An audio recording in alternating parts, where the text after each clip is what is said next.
kita hadirkan narasumber spesial dari Dinas Pertanian Kabupaten Lebak, yaitu Bapak Rahmat Yuniar, SPMSI. Ini beliau ini Kepala Dinas Pertanian Kabupaten Lebak. Selamat datang Pak, selamat pagi. Selamat datang, selamat pagi. Assalamualaikum warahmatullahi wabarakatuh. Para pendengar mudah-mudahan berikan kesehatan dan keberkahan. Amin. Amin. Oke. Sehat ya Pak ya? Alhamdulillah. Masih tetap semangat Pak ya? Oh semangat dong, harus. Oke Pak, kita mulai nih dari visi besar dulu ya, untuk slogan Lebak Ruhai yang merupakan akronim ya dari Rukun, Unggul, Hegar, Aman, dan Yakin. Ini khususnya dari sektor pertanian. Apa yang menjadi fokus utama Pak? Ya, terima kasih sebelumnya ya. Saya mungkin udah 2 kali ya diundang di Mutatul dulu ya. Di peternakan, misalnya di pertanian. Okay. Ya, dengan visi dan slogan pembangunan Kabupaten Lebak yang ruhai, rukun, unggul, hegar, aman, dan yakin, kami mengaplikasikan di lapangan khususnya di bidang pertanian khususnya bagaimana rukun, unggul, hegar, aman, dan yakin ini bisa diimplementasikan di lapangan. Dan salah satunya adalah bagaimana meningkatkan produksi dan produktivitas khususnya tanaman padi. Ya, karena sama-sama kita ketahui bahwa Kabupaten Lebak itu salah satu kabupaten pendukung penopang daripada ketahanan pangan di Provinsi Banten. Ya, kita penyumbang nomor 2 ya. Karena setelah Pandeglang, karena luasan lahan baku sawah kita itu di bawah Pandeglang sedikit. Ya, luasan bahan baku sawah kita yaitu 51.907 hektar. Di mana dari 51.907 hektar itu kita di tahun 2025 kemarin itu telah menyumbangkan produksi dan produktivitas dan ke Provinsi Banten ya, dan alhamdulillah Provinsi Banten juga di tingkat nasional itu ke 7 besar atau ke 8 besar ya. Luar biasa berarti ya. Dan untuk Asta Cita yang merupakan 8 cita-cita pemerintah pusat nih Pak. Salah satunya adalah fokus pada kemandirian pangan dan pembangunan dari desa ya, Asta Cita ya. Dan ini untuk Asta Cita sendiri maksudnya apa Pak? Gimana? Ya, sebagaimana kita tahu Bapak Presiden kita, Bapak Presiden Prabowo ya, visi misi kan terkait dengan Asta Cita. Salah satunya adalah bagaimana ketersediaan pangan, keamanan pangan menuju Indonesia Emas di tahun 2045. Ya, hal ini bisa diwujudkan dari program-program yang dilakukan melalui Kementerian Pertanian yang diimplementasikan ke daerah, yaitu melalui Dinas Pertanian di Kabupaten Lebak. Ya, banyak beberapa program yang telah dikucurkan yang telah dinikmati oleh para petani di Kabupaten Lebak. Ya, satu di antaranya bagaimana peningkatan produksi badan produktivitas. Ya, tetap ke produksi dan produktivitas dalam rangka mendukung swasembada pangan berkelanjutan. Kenapa swasembada pangan berkelanjutan? Karena di tahun 2025 kita sudah mencapai swasembada pangan. Nah, jadi harus berkelanjutan, harus terus menerus swasembada pangannya. Ya, selain ketersediaan produksi, ya kesediaan beras itu harus ada khususnya di Kabupaten Lebak. Ya, dan alhamdulillah produksi kita tingkat nasional juga cukup bagus sehingga bisa mencapai swasembada pangan khususnya di bidang gabah atau beras ya. Dan ini dilakukan oleh Kementerian Pertanian melalui program-program perbaikan irigasi, pembuatan irigasi perpompaan, bantuan traktor, bantuan kombin, juga bantuan-bantuan yang lainnya di Kabupaten Lebak, dan ini sudah dinikmati oleh para petani Kabupaten Lebak. Oke. Nah, berbicara soal produksi nih Pak, kita pernah dengar 2 istilah ya, PMAA, gimana sih ngomongnya ya? PMAAS ya, dan LTTT. Iya. Oke. Nah, ini bisa dijelaskan nggak Pak secara sederhana? Oke. LTT yaitu luas tambah tanam. Luas tambah tanam. Okay. Sehingga setiap bulan kita ditargetkan oleh pemerintah pusat, Kabupaten Lebak itu ditargetkan. Misalnya di bulan Juli ini kita ditargetkan itu 9.675 hektar untuk bisa ditanami. Oke. Nah, dan alhamdulillah kita sudah mencapai hampir 6.000 lah. Sebentar lagi lah 10 hari ini insya Allah kita terlewati.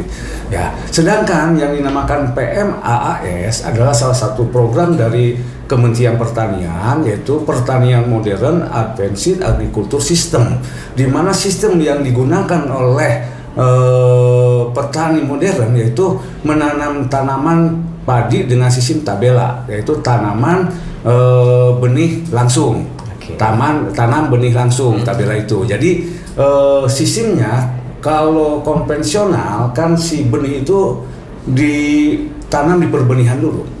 Setelah umur 10 sampai 15 hari, AST setelah di pembenihan itu dipindahkan ke pesawahan. Dipindahkan ke pesawahan, baru ditandur, ya, ditanam di sawah. Sedangkan dengan sistem PMAAS, para petani itu ada yang efisien karena tidak ada pembenihan. Begitu benih dengan perlakuan direndam dulu segala macam, baru menggunakan alat tanam langsung ditarik oleh para petani sehingga benih padi itu langsung ditanam di sawah. Ya, kelebihannya itu mereka tanam padi ini tidak stres. Ya, karena kan tidak dipindahkan dulu. Tidak langsung. Ya, biasanya kalau kita mau pindah rumah, pindah apa, sehari 2 hari atau seminggu itu kan, waduh, kumaha dengan lingkungan sekitar. Nah, dengan PMAAS ini, si tanam padi insya Allah tidak akan stres. Tidak akan stres. Jadi memang tumbuhan bisa stres ya, Pak? Bisa stres seperti kita. Kalau akan lagi sendirian pasti stresnya. Gitu. Oke. Ya, sahabat muda itu menarik ya mengenai PMAS dan juga LTT. Nanti kita bakal bahas setelah yang satu ini. Sahabat Mulatuli masih di acara talk show di Mulatuli Pagi, dan kita talk show bersama Dinas Pertanian untuk pagi hari ini ya, membahas mengenai ya pasti pertanian dong. Nah, ini berbicara tentang LTT yang tadi sempat terputus ya. Iya. LTT ini kan luas tambah tanam. Iya. Luas tambah tanam. Di benak saya luas berarti kalau misalkan 1 hektar itu tanahnya yang ditambah atau apanya yang ditambah? Biar jelas, biar nggak gagal paham gitu kan. Ya, memang pasti yang awam luas tambah tanah. Akan berpikiran luasan arealnya sawahnya yang ditambah. Area sawah di Kabupaten Lebak tidak bertambah. Tidak bertambah ya. Tetap luas tambah tanam itu setelah mereka para petani menanam, terus berproses akhirnya panen. Nah, setelah panen itu langsung pengolahan lahan ditanam kembali. Diolah lagi gitu untuk tanam. Sehingga ada target-target tersendiri untuk di Kabupaten Lebak maupun kabupaten-kabupaten yang lainnya. Target-target ini ditentukan oleh Kementerian Pertanian melalui Dinas Pertanian Provinsi Banten. Ya, Kabupaten Lebak di bulan Juli ini ditargetkan 9.600 sekian hektar. Dan alhamdulillah sampai dengan saat ini sudah tercapai lah. Sudah tercapai hampir kurang lebih 5.000 sekian hektar. Karena kita juga kalau walaupun itu kan target. Ya, tapi kan kita juga harus real di lapangan juga, dilihat apakah di lapangan betul ini setelah ada setelah panen, terus bagaimana sumber airnya yang tersedia, ya, alat mesin pertaniannya ada, ya kita mempertimbangkan hal-hal tersebut. Ya, kalau kita tanam, luas tambah tanam, tapi sumber daya airnya tidak ada kan kasihan juga. Tapi kalau memang tidak ada sumber daya airnya atau sungai atau sumber-sumber air yang lainnya, kita dari Dinas Pertanian melalui Kementerian Pertanian itu membuat irigasi perpompaan. Dan berarti kalau misalkan ini sudah berjalan ya Pak ya? Ya. Sudah berjalan. Luas tambah tanam ini berarti dalam 1 tahun jika memang panen padi itu lebih dari 3 kali berarti Pak? Ya, 2-3 kali. Kita 2-3 kali. Oke. Ya. Berarti untuk stoknya aman lah ya? Aman. Ya. Jadi untuk luas tambah tanam LTT padi sawah target nasional itu 1,6 juta hektar. 1,6 juta hektar. Lebak sendiri tahun 2026 yaitu targetnya 157.000 hektar. Ya, dari luas lahan baku sawah 51.907. Nah, pasti ada pertanyaan dari benak rekan-rekan. Pasti. Luas lahan baku sawahnya aja cuma 51.907 kok target LTT-nya 157.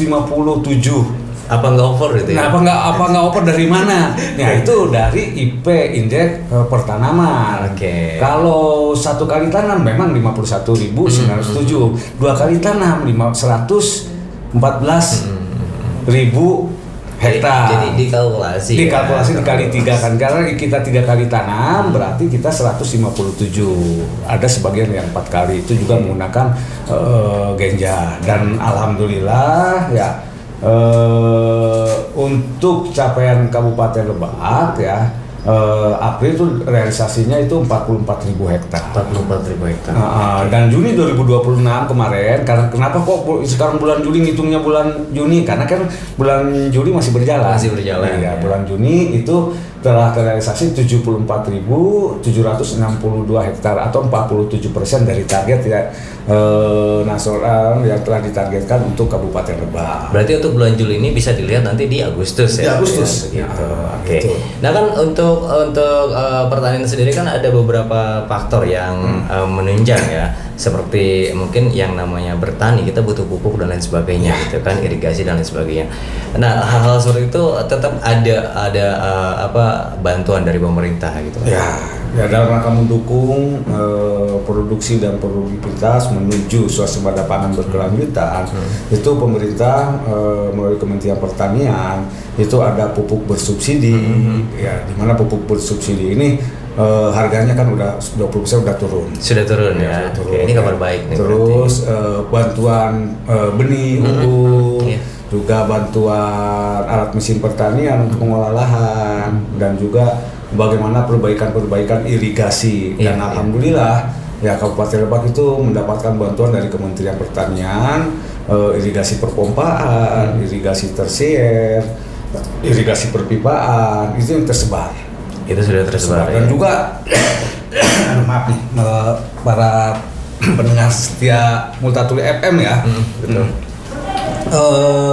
Selain itu ya dukungan juga didukung dari stakeholder yang lainnya, instansi yang lainnya.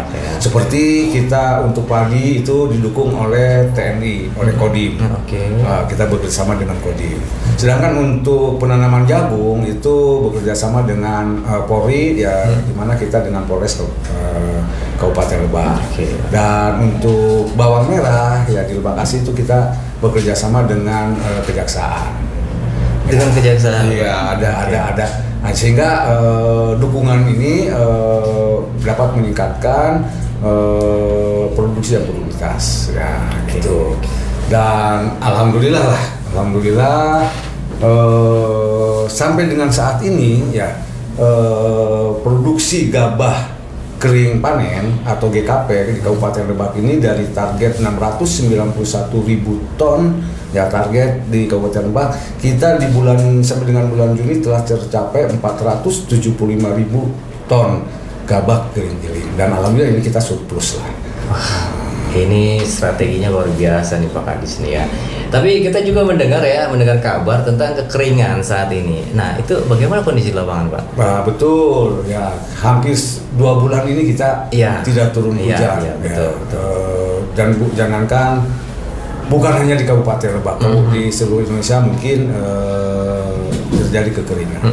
Nah, ini kekeringan ini kita sudah antisipasi, ada 714 hektaran lah yang terdampak. Ya, semuanya itu baru terdampak kekeringan, dan alhamdulillah ya itu rata-rata sudah hampir menjelang panen. Memang ada sebagian yang baru 40 HST itu hari setelah tanam ya. Hari setelah tanam ya. Dan itu kita melihat kalau memang ada sumber airnya, para petani itu dihimbau untuk memanfaatkan pompa-pompa yang ada, sehingga sawah itu tidak kekeringan. Contoh kemarin ya kita ke Desa Cilangkap, Kecamatan Karanganyar, ya itu ada pompa ya sedang digunakan oleh para petani untuk mengairi lahan sawahnya. Alhamdulillah airnya terpenuhi ya, sehingga kita rada plong lah.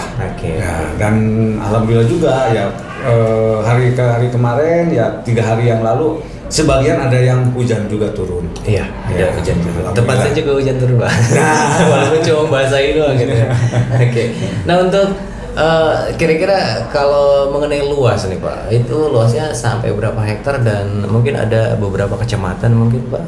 Yang terkena dampak kekeringan. Itu luasnya sampai yang terdampak itu hampir 700 sampai 600 sampai 700 hektar. Ya, terus yang ini yang ada rusak, ringan, sedang, berat. Ya, bahkan nanti kalau sudah berat itu puso. Tapi sampai dengan saat ini yang puso kita belum mendapatkan informasi ya, karena kita data ini didapat dari POPT, petugas pengganggu organisasi tanaman, organisme tanaman. Ya, mereka melaporkan ke kita. Setelah itu para PPL juga, para petugas kita turun langsung ke lapangan, yang mendata. Tapi dengan sampai saat ini masih aman. Masih aman. Ya. Nah untuk kecamatannya Pak? Di antaranya kecamatan Malimping, Wonosalam, Karanganyar, ya ada beberapa kecamatan sih, ya gitu. Tapi insya Allah ada 7 kecamatan ya, yang terparah di Karanganyar, Cipanas, dan Rangkas Bitung, ya itu. Nah langkah konkretnya Dinas Pertanian untuk menangani ini Pak, biar tidak berlarut-larut. Ya. Kita pertama memberikan bantuan melalui Kementerian Pertanian yang mengajukan pertama itu pompa ya, pompa, dan juga kita juga telah mengusulkan dan telah irigasi perpompaan yang melalui irigasi perpompaannya itu dengan tenaga listrik. Ya, itu ada 58 irpom yang sedang dibangun di tahun 2026 ini. Selain itu kita juga mendata kalau di luasan lahan sawah itu tidak ada sumber air permukaan seperti sungai ya atau embung, kita mendata itu dibuatkan sumur bor.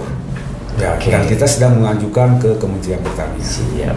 Oke, sahabat Badui, kita bawa korek lagi ya, karena berbicara tadi tentang pompanisasi ya Pak ya. Nah kita bakal tanya nih, berapa jumlah pompanisasi yang sudah didapatkan gitu kan, sudah dipegang oleh Kabupaten Lebak sendiri.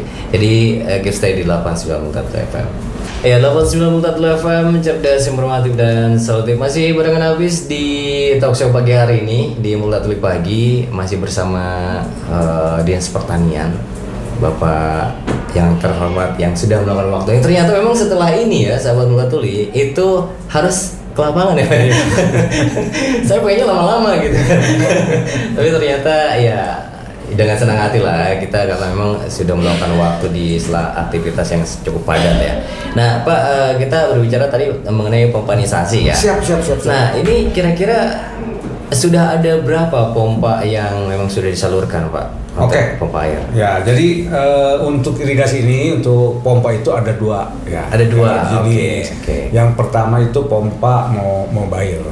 Pompa mobile itu seperti Alkon, yang 3in, terus 4in yang bisa dipindah-pindah. Dan juga ada irigasi perpompaan. Ya, irigasi perpompaan itu ada yang bersumber dari air permukaan seperti sungai, ya. Terus ada yang ngebor, itu disebut ngebor, sumur dalam ya. Itu irigasi perpompaan juga dengan membuat sumur bor. Ya. Sebagaimana kita ketahui, luas lahan sawah di kita itu kan tidak semuanya beririgasi. Iya. Nah, ada luas guludug loh, untuk bahasa Sundamanya, bahasa Banten mah sawah guludug. Yang dimaksud sawah guludug itu tergantung pada curah hujan yang turun. Betul. Ya. Maka di lahan sawah-sawah tanda hujan tersebut ya kita dibangun. Dan ini pembangunan ini bukan hanya dilaksanakan di tahun 2026. Di tahun 2025 pun kita sudah membangun irigasi perpompaan. Alhamdulillah.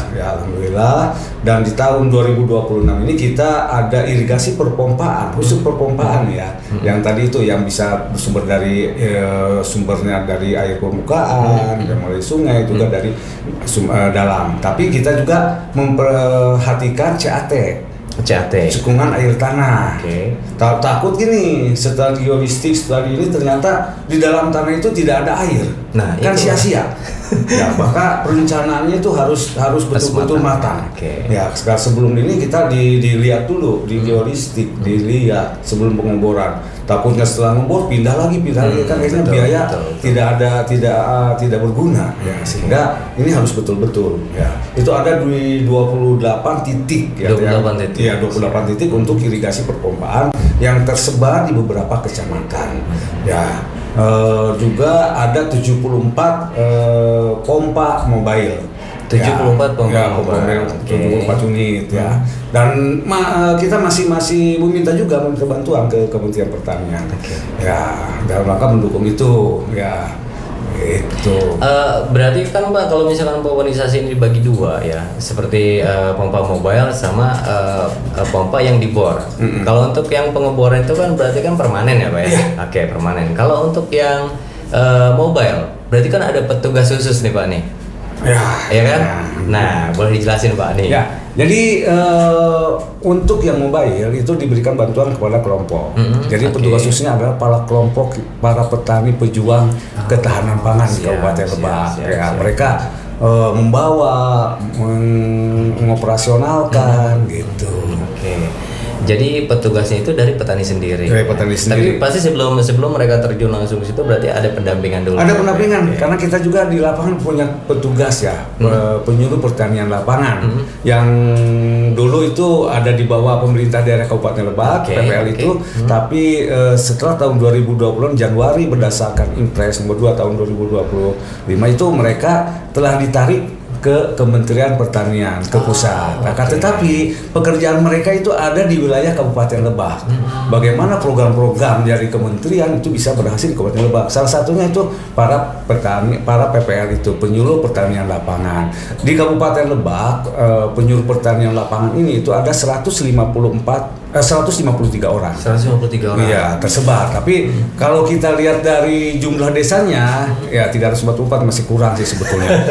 Kalau bisa, yang idealnya itu satu desa satu penyuluh petugas. Jadi si penyuluh pertanian lapangan itu memberikan sosialisasi, memberikan penyuluhan sesuai dengan tugas dan fungsinya daripada seorang PPL.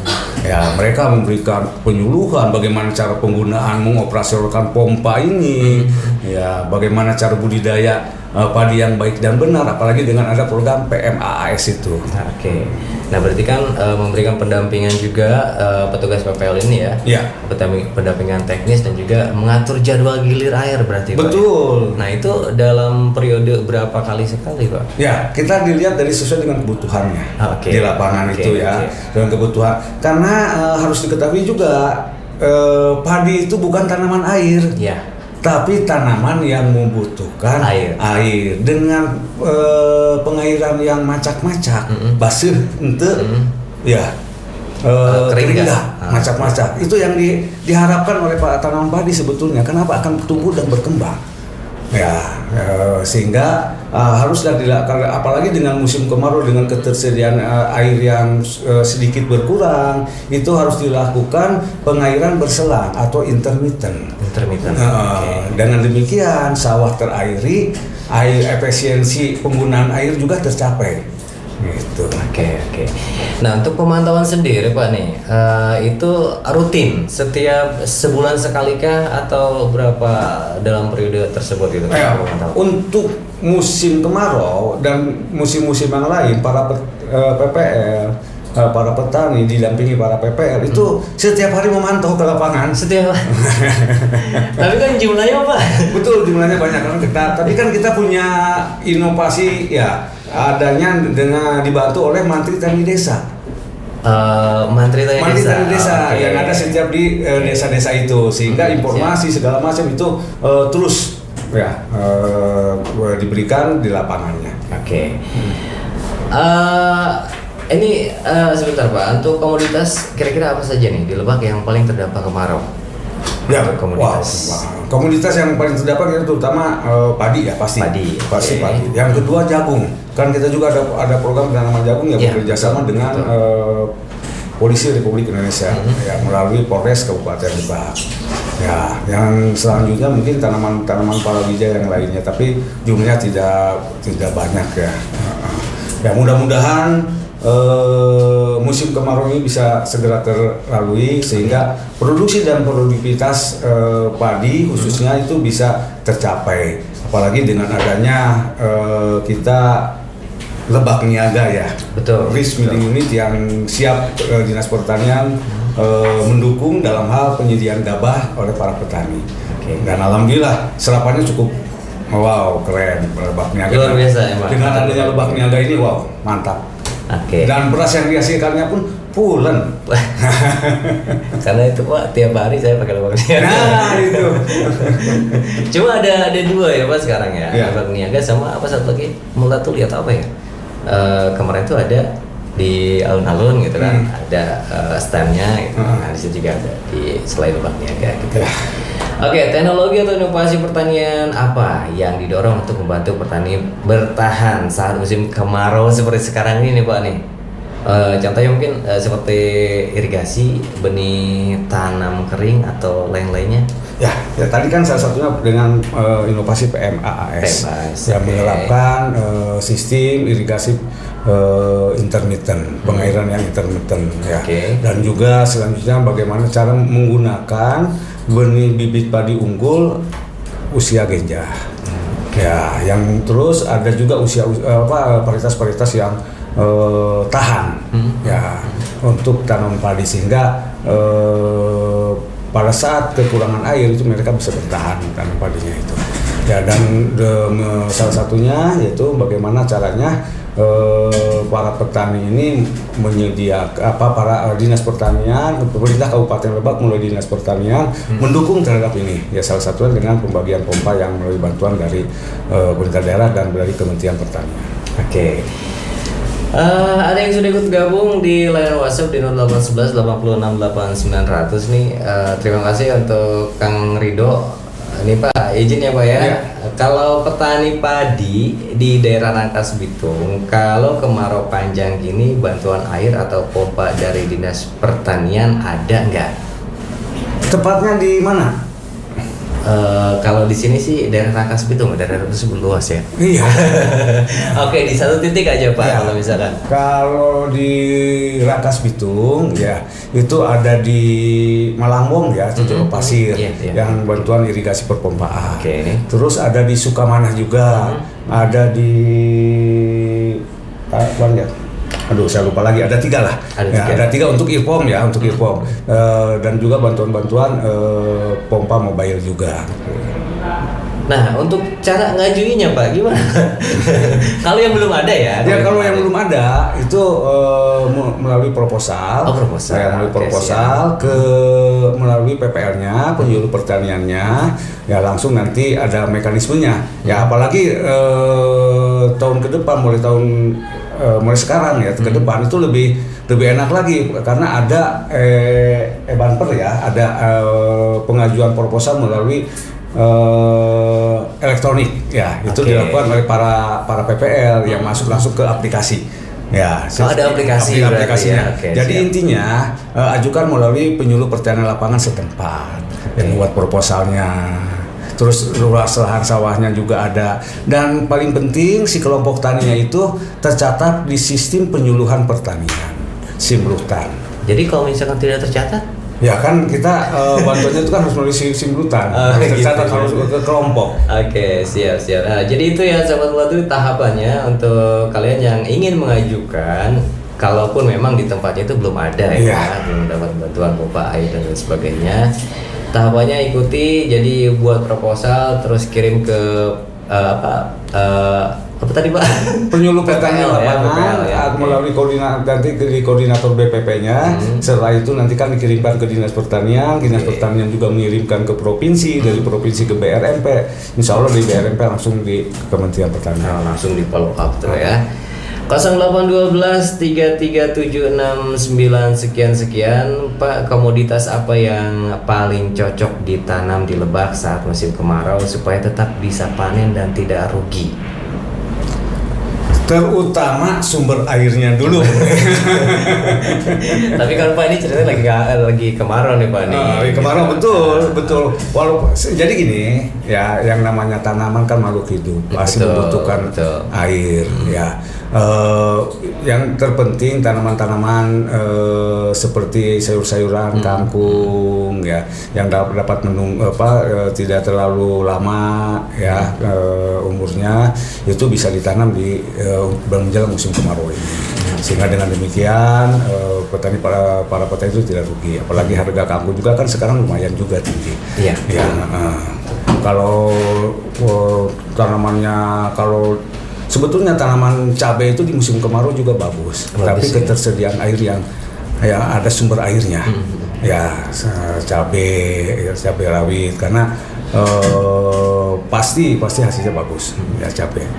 Berarti mungkin bisa disimpulkan begini Pak, maksudnya ini ya di musim kemarau ini tanaman yang memang tidak terlalu banyak membutuhkan air gitu ya, mungkin seperti itu. Sebetulnya ya bisa juga ya tanaman-tanamannya. Tapi pada dasarnya kan tanaman juga kan semuanya itu membutuhkan air. Iya. harus disiram. Betul. Tapi kita harus memilih komunitas-komunitas yang berumur pendek, ya seperti kangkung tadi, terus semacam sesin, ya, yang memerlukan penyiramannya tidak terlalu banyak. Gitu. Dan panennya cepat. Yang cepat, terutama cepat untuk bisa menghasilkan. Ya, bisa dikonsumsi juga ya. 0877841163 sekian. Pak, kalau harga pupuk sekarang mahal nih, kita jangan dulu ngomong turun ya harga pupuk ya. Kalau nih harga pupuk sekarang mahal, apa ada solusi dari Dinas Pertanian supaya petani di Lebak tetap bisa tanam tanpa terbebani biaya gitu? Jadi kalau harga pupuk itu memang sudah ada headnya ya. Oke. Ya, ada aturan daripada pemerintah tentang harga head pupuk, yaitu untuk pupuk urea ya headnya itu harga per kilonya 1.800. 1.800 per kilo. Per kilo. Terus untuk pupuk NPK Ponska per kilonya itu 1.840. Ya, untuk pupuk NPK itu NPK kakao itu 2.640. Sedangkan pupuk CTA per kilonya 1.360 dan pupuk organik, pet organik itu 640. Ya, kalau memang seandainya mahal, kan itu kan mungkin belinya para petani bukan beli pupuk bersubsidi, tapi harus pupuk bersubsidi yang telah melalui RDKK. Ya, rencana di kelompok yang telah disusun oleh petani dan para PPL. Nah, kalau memang mahal ya harus seperti ini, ya kita bisa menggunakan pupuk organik atau pupuk kompos. Kita membuat pupuk kompos atau pupuk organik kalau kita ingin menggunakan pupuk. Kalau ketersediaan pupuk tidak ada, tapi sekarang pupuk ketersediaan alokasinya pupuk cukup banyak ya. Dan ya lagi turun ya Pak ya? Iya, turun karena kan peraturan presiden harus turun. Harus turun ya. Oke. Terus juga ada 0852 19548 sekian. Untuk Dinas Pertanian, produk tanaman unggulan ketahanan pangan di Lebak apa saja yang menjadi program pemerintah daerah melalui Dinas Pertanian Lebak? Oke. Ya, produk unggulan yaitu padi ya, gabah. Karena kita sebagaimana ketahui bahwa beras ini merupakan makanan pokok bagi kita. Makanan pokok. Ya, dan juga ada target-target tersendiri. Itu padi, jagung, ya. Untuk sementara itu padi, jagung, terus ada juga dari perkebunan-perkebunan yang lainnya. Ya, ada durian, ada manggis juga di kita, ada gula aren, yang dimana gula aren ini telah mengekspor. Ya, keluar ya. Oke. Jadi ada padi, terus juga jagung. Jagung kemarin itu ada di kalau Maja ya? Dan kita telah bekerja sama dengan KNPI ya untuk menanam jagung, dan alhamdulillah cukup berhasil juga. Saya salutlah kepada KNPI Kabupaten Lebak, Bang Dinda Ucu ya yang telah berkolaborasi dengan kami yang menanam jagung dan hasilnya juga memuaskan dan menguntungkan, dan ini mudah-mudahan bisa dicontoh oleh yang lainnya ya, terutama untuk para pemuda milenial, petani milenial ini gitu. Dan juga selain itu juga ya kita kerjasama juga dengan stakeholder yang lainnya. Oke. Sebagai penutup nih Pak, takutnya Bapak udah kebelet nih. Bagaimana kesimpulan Pak Kadis tentang kondisi pertanian Lebak saat ini? Ya, kesimpulannya alhamdulillah, mohon doanya dan dukungannya ya. Untuk produksi dan produktivitas khususnya tanaman padi dalam rangka mendukung swasembada pangan berkelanjutan di Kabupaten Lebak dan mendukung Astacita pemerintah Presiden Bapak Prabowo Subianto ya, terutama untuk program swasembada pangan berkelanjutannya, alhamdulillah produksi dan produktivitas kita di bulan Juni sampai dengan Juni 30 Juni itu telah mencapai 475.000 ton GKP gabah kering panen ya, dari target 691.000 ton ya, dan insya Allah sampai dengan bulan Desember ini kita bahkan tercapai, bahkan bisa melampaui ya dari target yang telah ditentukan, karena teknologi-teknologi ya, inovasi-inovasi dilakukan oleh para petani kita ya, para PPL kita, dan juga dari pemerintah dari Kabupaten Lebak itu memberikan bantuan-bantuan ya untuk bantuan benih, pupuk cair dan segala macamnya kepada para petani, dan terutama insya Allah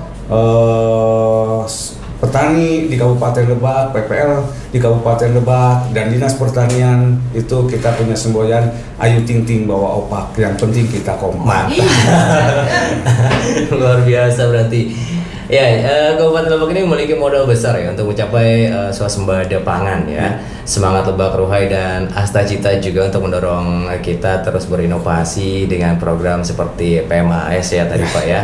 Terus juga. Nah, oh ya, satu ketinggalan nih. Kita mau tanam tanggal 30 Juli ini ya, penerapan PMAS di Kecamatan Wonosalam. Kecamatan Wonosalam, Lebak Selatan. Kalau memang radio FM Multatul ini mau ke lapangan ya, melihat real di lapangan apa gimana sih cara PMAS itu ya, datang aja pas penanaman gerakan tanam. Wah, kayaknya kita harus ngajuin OBIPEN ya Pak. Oke, pesan terakhir Pak untuk pendengar dan petani di rumah yang sekarang mungkin mereka lagi mendengarkan, untuk pesannya. Ya, pesan terakhir ya, mudah-mudahan produksi di Lebak itu tidak turun walaupun sekarang sedang musim hujan, dan doakan kami ya sehingga kami diberikan kelancaran. Para petugas kami, para penyuluh pertanian ya, dibantu dengan mantri tani desa juga, dari para petani itu selalu berikan kesehatan. Amin. Ya, dan sekali lagi mohon doanya, mudah-mudahan apa yang dicita-citakan oleh Bapak Bupati kita ya, Bapak Muhammad Asidiki Jayabaya Esa itu bisa tercapai dengan Lebak Ruhainya, insya Allah, dan mendukung terhadap Astacita Bapak Presiden Prabowo Subianto. Oke. Ya, salah satunya dengan meningkatnya produksi dan produktivitas tanaman padi ini. Oke, luar biasa ya. Terima kasih banyak atas penjelasannya untuk Pak Kadis. Dan pendengar, itu dia informasi seputar pertanian Lebak ya. Tetap semangat bertani dan jangan lewatkan ya acara kita selanjutnya nanti Selam Lebak Ruhai juga. Jangan lupa yang belum sempat kamu mengikuti lewat live, kamu bisa ikuti atau mungkin bisa nonton di YouTube-nya Multatul FM. Sekali lagi terima kasih Pak. Kita akan ketemu lagi dari waktu dan kesempatan. Tapi untuk sahabat Multatul jangan kemana-mana, karena masih ada beberapa rangkaian lagu yang bisa kamu nikmati di Lapas Multatul FM.